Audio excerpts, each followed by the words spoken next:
Hello everyone, এখন বানাবো schezwan chicken.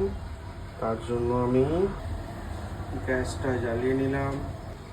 তারপর এই চিকেনটা ছাড়বো এক এক করে 8 পিস।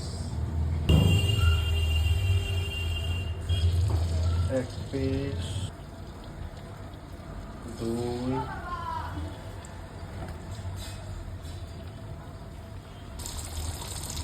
8 পিস চিকেন ছেড়ে দিলাম। এবারে শেজওয়ান গ্রেভিটা বানাবো। চলো বন্ধুরা, তোমাদেরকে দেখাবো কী করে শেজওয়ান চিকেন গ্রেভিটা বানাচ্ছি। দিয়ে দিলাম শুকনো লঙ্কা, ক্যাপসিকাম, রাইস, চিকেন কাটা আর পেঁয়াজ কাটা, আদা রসুন।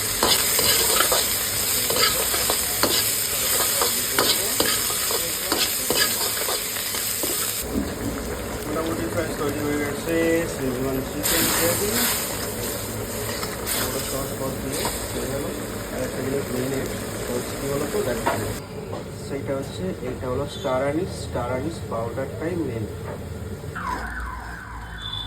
ফাইনালি রেডি হয়ে গেল শেজওয়ান চিকেন পার্সেল যাবে, রেডি টু সার্ভ।